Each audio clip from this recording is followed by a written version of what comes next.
Hello, preschoolers. My name is Timothy, and I'll be reading Get Ready! God's people returned from being slaves from Nehemiah chapter 8 to 10, Malachi 1 and 3 and 4, and Ezra chapter 7. Have you ever been to a party that lasted a whole week? How about a sermon that went on all day? Well, that's what happened to God's people after they came home from being slaves.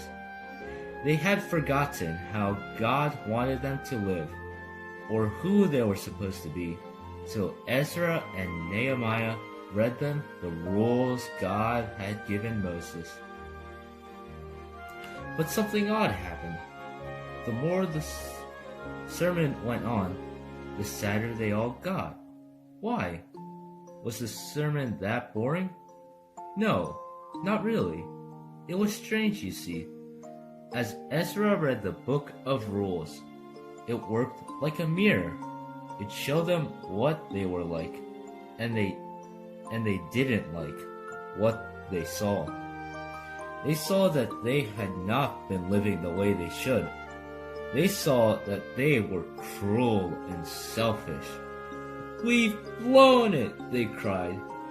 God will punish us." They thought they knew what God was going to do, but they didn't.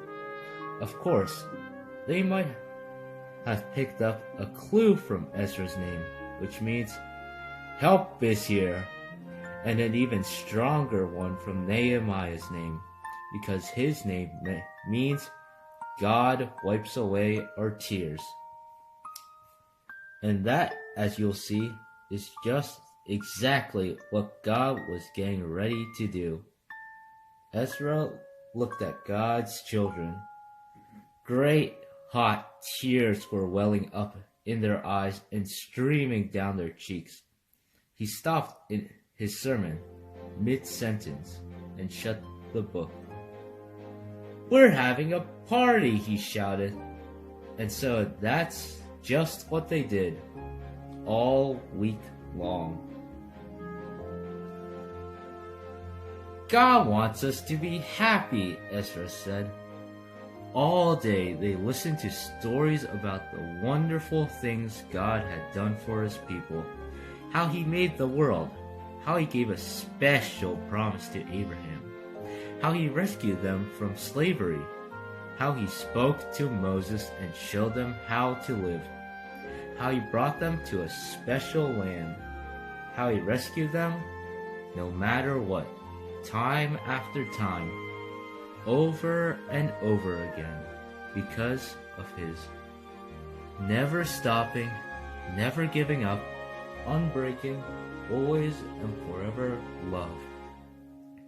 They remembered how God had always, all through the years, been loving his children, keeping his promise to Abraham, taking care of them, forgiving them, even when they disobeyed, even when they ran away from him, even when they thought they didn't need him.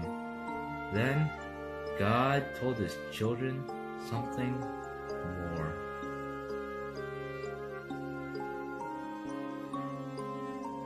"I can't stop loving you. You are my heart's treasure, but I love you. Now I am coming back for you. I am like the sun that gently shines on you, chasing away darkness and fear and death. You'll be so happy. You'll be like little cows running free in an open field. I am going to send my messenger, the promised one, the one you have been waiting for, the rescuer. He is coming, so get ready." It had taken centuries for God's people to be ready, but now the time had come for the best part of God's plan.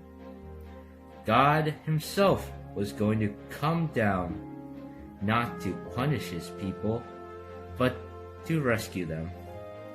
God was getting ready to wipe away every tear from every eye, and the true party was just about to begin. The end.